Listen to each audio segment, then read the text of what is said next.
I want Adelaide in 0!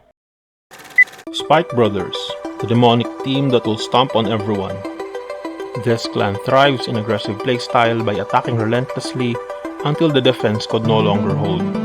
However, unlike the Novas who restand rear guards, the Spike Brothers return to the deck or go to the soul to tag in other units from the deck. It sacrifices hand cards for more aggressive plays. In this video, we'll talk about the clan's Emperor Dragger play. It is Spike's go for broke strategy. This will leave you vulnerable and you'll most likely lose next turn. But in exchange, if you time this right, it can win you the game. Here are your key units. First, Demonic Lord the Emperor. His limit break when he attacks a Vanguard, counterblast 2 and place a card from your hand to the soul, then call 2 cards from your deck to empty rearguard circles. Emperor will enable you to hit 5 attacks in one turn, possibly finishing the game. Bad End Dragger. Upon break ride, he gives the standard 10,000 power and 2 new skills. First, all front row rearguards gain 10,000 power, and second, after the battle that your rearguard attack, return it to the deck. And that's it. Break ride Emperor over Dragger, attack 5 times, then win. Easy, right? And it only costs 2 counterblast and 1 handguard. So the question is, who you gonna call? Sorry, I had to put that joke in. Juggernaut Maximum, High Speed Braki, and Reckless Express. They have the same skill.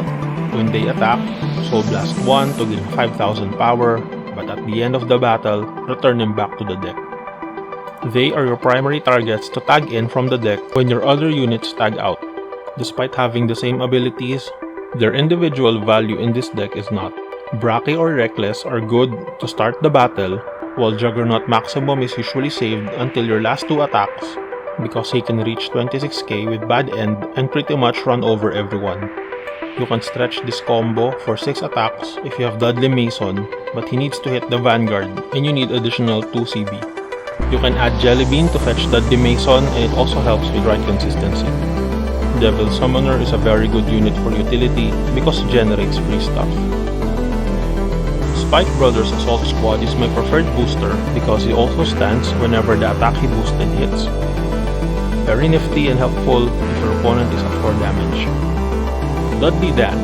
When it boosts a Vanguard, pay Counterblast 2 and send 1 card from your hand to the soul to call any card from the deck to an empty rearguard circle.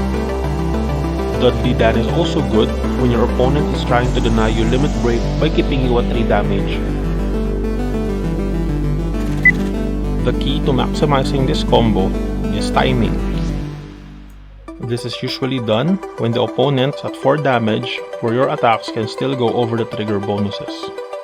You can play normally without having to risk anything until it's time to unleash hell on your opponent. You have a starter that guarantees a sentinel and you don't have to hold units back. Just leave enough to pay for the cost. Your moment to shine starts when the opponent does not put any intercepts. He or she better be a Sake healer or have 4 sentinel, because if not, choo-choo motherfuckers, all aboard! A friend was kind enough to share his own Spike Brothers deck list. Let's break it down. This deck prefers to have more options rather than relying too much on Emperor Dragger. He also teched in Dudley Lucifer, who is also good as he can generate a 4th attack, and his primary target to call would be Dudley Douglas. Dudley Douglas has a skill that when he is placed in the rearguard circle during the battle phase, you can pay Counterblast 1 to give him 5,000 power. Now, I hope you find this video useful and learn from it. I'm not a Spike Brothers main, so I'd like to know your thoughts as well. If you have any feedback, please let me know. I would be extra happy if you like and subscribe. If there's a strategy or a card that I should review, please let me know. Thank you for watching and I'll see you next time.